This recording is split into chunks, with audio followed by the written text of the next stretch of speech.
Hello, my name is Troy Vincent, and I have a story to share with you about something that happened to me when I was a kid, and it's going to have a bearing on just about everybody.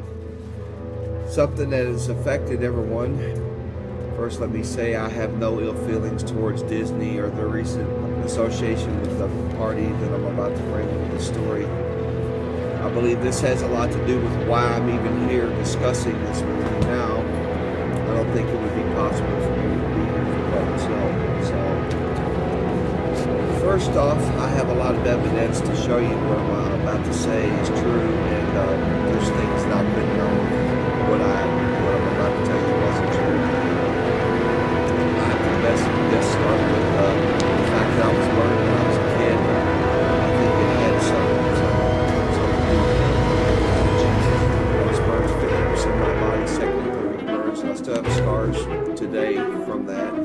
And I went through painful shots called 10-40 where they took a needle into the dial formation. I'm going to try to hurry through this as fast as I can because there's a little bit to cover here, and I'm trying to keep this video down to a shorter time.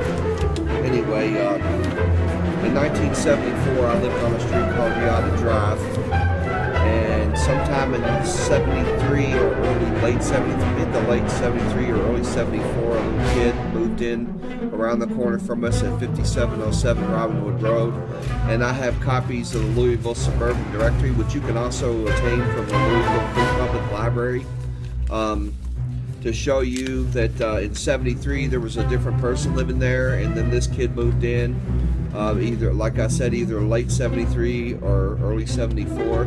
We barely knew the kid, and it's his relation to a certain person that I have to bring to light. Now, again, this is going to be hard for some of you to accept, and it's going to probably make some of you upset at me first until you realize that there's no way I can know this. I can't make this up. It just, it's the truth, and you'll have to deal with it. I'm not a con artist. I've never been to jail in my life. I work for a living, you know. These are my hands after I scrub them. That tells you, camera stand fell here, that I'm not sitting around all the time trying to make up some kind of a con, okay? I tried to contact this person starting in 2000, so I'm sort of left with no, other way to deal with this because I've tried to contact lawyers. He tried to get me in trouble with the police, and the police told me to contact lawyers, and I've done that, and none of them listened. I'll show you copies of the letters, but I may make a second part of the video where I can just go over some more of the evidence with you so you can just see that. But I want to keep this brief to start with. In 1974, first off, the first time we met this kid, we were playing in his backyard. He hit me with a bat. I turned around and I hit my brother thinking that he did it. And he got me into big trouble with my father on that one. And my father whipped me over that. The second thing that happened is we were standing in my front yard. There was a friend of mine named Lisa Bell. I believe she was there that day. Two of my colored friends from down the street, Tara and Kelly Payne. Either one or both of them were there. My two brothers, David and Vince, were there. And this kid was there.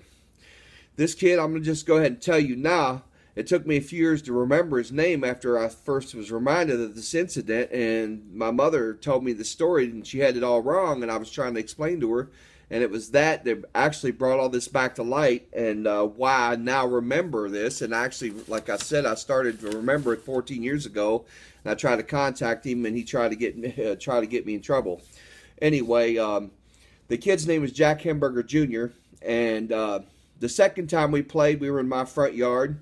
And I used to have weird dreams about angels and stuff. So there were strange things that I knew and said that people would look at me funny. And one of the things that I said in my front yard, we were playing pirates, and I decided I didn't want to play pirates anymore. I said, I'm a Jedi Knight, and I'm going to use the Force to defeat you. And my brothers looked at me like I was crazy, and my younger brother said, what is the Jedi Knight? What's the Force? I said, a Jedi Knight is someone who uses the Force to conquer evil.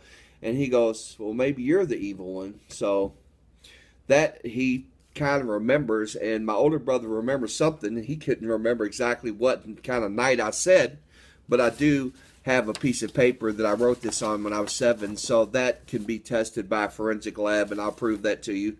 That kid told this, Jack Hamburger Jr. went and told his cousin. His cousin is George Lucas, okay? He bugged me every day. He came to my house, kept saying, come and talk to my cousin George, come and talk to my cousin George. He wouldn't leave me alone. I kept, I was like, not really wanting to go over to his house, so finally, my brother was standing there, and I go, what's a cousin? He goes, well, if I have a kid and you have a kid, that would be a cousin. They would be cousins to each other. And I said, oh, okay, I understood. Well, anyway, one day he finally did get me to go over there, and you will never believe what happened next. Okay, I get on the phone with George Lucas, and he's like, well, what's that story you were talking, that game you were playing? He goes, I'll make you rich and famous, I say, are you talking about Jedi Knights in the Force? He goes, yeah, that. So I'm like, well, it was from my dreams. There was angels who told me this and showed me stuff, so I don't really know exactly how I worded it to him at the time, but it was definitely from my dreams. It was definitely from the angels in my dreams who showed me this, and they told me that the Force was the will of God. He never once ever mentions that in the movies, and he never mentions me in 40 years. So, I'm just curious, but I'm just, thinking that maybe what happened next is what kept him from looking for me all these years. Okay, I was 7 years old, and we went out into his backyard, Jack Hamburger Jr.'s. He had a swing set. He had bars on the sides of his swing set, and we were hanging upside down from the bars. And he had a piece of rebar that was like, about 3 feet high, I guess, sticking out of the ground. And he was spinning it like a tornado. And he goes, hey, Troy, come here. So I run towards him, and he points it right at my face. It goes, I'm laughing, and it goes into my mouth. I came off my feet, and blood sprayed out of my mouth. I jumped up, I ran home, and my mother's sitting there with this lady. And this is the luckiest thing in the world for George Lucas and his cousin that this happened, because this is the whole reason why they didn't get caught. Okay? So here's my mother sitting there with this Tupperware lady, and I'm like, Mom. She wouldn't pay attention to me. So I reach down, I pick up a Tinker toy, and I'm feeling the roof of my mouth with it, and I feel this huge hole. And I'm like, oh my gosh, I didn't, I was scared. At that point, I turned to go to the bathroom, and I think I turned probably to a 90-degree angle from her, and I walked towards our bathroom, and I fell. She thought I fell on that Tinker toy. My father and her thought for 40 years I fell on a Tinker toy, and I kept saying, no, stick. I couldn't explain to him the word. I didn't know the word for rebar. That's the only thing that kept him safe all these years, because I couldn't explain to them, because I was so caught up in trying to figure out the word for rebar that I couldn't even tell him the story.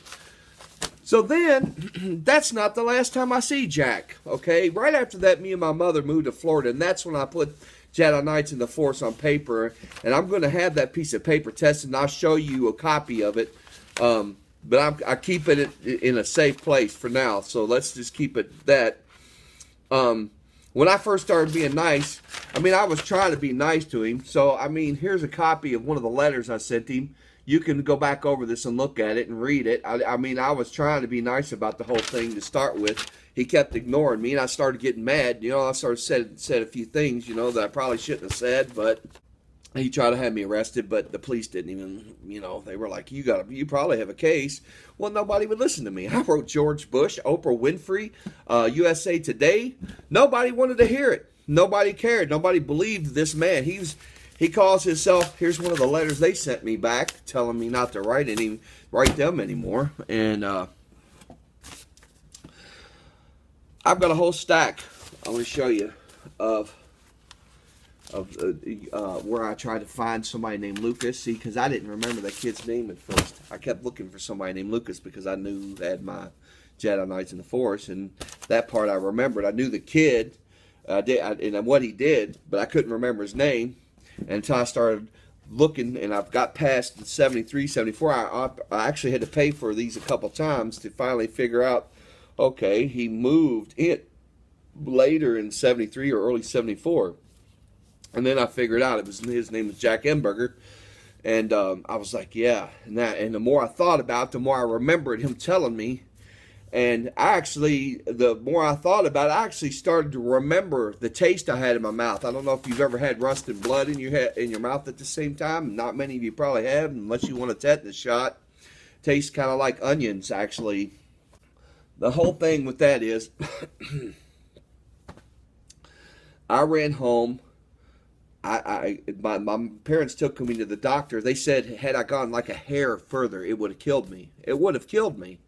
So it would have been real convenient for me to have turned up dead in his backyard, impaled on a piece of rebar, instead of, you know, my parents thinking I fell on a tinker toy. And then what would have happened to Jack Hamburger Jr.? He would have been in some juvenile hall or whatever, and nobody would ever known about George. You know, but you know, that's beside the point now. So let's go right to the next thing that happened. Okay, I see Jack Hamburger on the corner. Oh, wait a minute. First, my brother and me were talking. I said to my brother, because this is something that entered my mind, and I just started thinking about it. I said, that day that you hit me, that I hit you in the head with a bat and got into trouble, I said, did you hit me in the head with a bat? He goes, no. I said, okay, then it must have been Jack. He must have done that, you know. And so I seen him out on the corner, and I was thinking about him, you know, almost killing me with the rebar and hitting me with a bat, and I got mad. I picked up a rock, which wasn't right of me, but I picked up a rock, and I'll show you the Google map. It's about 225 feet from the corner from my driveway to the corner of Robinwood Road and Riata Drive, and I threw that rock. I mean, that was a 1 in a million shot. I hit him in his head, and his parents came and threatened to call the police or something. My dad took me over there, and he made me apologize to him. And I'm sitting there, stick. I couldn't think of I didn't know the word for rebar. So they made me apologize to the person that almost killed me. Anyway, I'm going to switch right here. I'm going to show you some quick videos, because I'm not going to go through all the evidence here on this short. I'm trying to keep this video short. So let me switch over. I'm going to go through some of that with you. Okay, right here you can see on the right, I'm showing where he was swiveling the piece of rebar. And then what he did when he pointed it right at my face, and he did it on purpose. So I'm not saying that he tried to kill me or he was guilty of attempted murder, but he was trying to hurt me, because the piece of rebar was fixed in the ground. It wasn't going anywhere. Here was our houses. The red dot was his backyard, almost where he got me at, and the green dot was my backyard. Now, that's just the way the map thing maps it, why it puts the pin in the backyard, I don't know. It's just ironic that that pin and his is about where he almost killed me at. That was 5707 Robinwood Road. My address was 5513 Riata Drive. This is in Louisville, Kentucky, an area known as Okolona. And in 73, 74, that neighborhood was very nice. It was almost like a Leave It to Beaver kind of neighborhood. But anyway, let me switch to some other pictures here. Here's a picture of me, and here's a picture of some of my scars. That's about all I can really show you. That's on my upper thigh. Here's some pictures from the church that we went to a few years before that. My father studied to be a Methodist priest, a Methodist evangelical. There's pictures of us. I'm the one in the middle, sitting up on my father's on his right knee. Sorry. And here's a copy of the piece of paper that I have from when I was 7. It can be dated by a forensic lab. Here's Jack Hamburger's name. This is a public document, so that came from the library, Louisville, Kentucky. There's his house. And I can tell you his house was much nicer inside than ours, and I wouldn't know that unless I'd been in his house. So, George, I'll be finally decided just to get this dark cloud off of you. You know, I know you can't live with it for another 40 years, so just tell the truth. You know, everybody's going to know now anyway. It's only a matter of time before the evidence is going to show everybody that it's true. So I think you would be best just to apologize to everybody. Apologize to me. Apologize to all the people who have defended you so viciously. And we can put this behind us. I mean, everybody's going to forgive you. It's not like it's not going to happen, you know. I think they will respect you more now than they ever did. So I hope you consider it, and rather than wasting all your money to try to continue alive for another 40 years. Have a good day.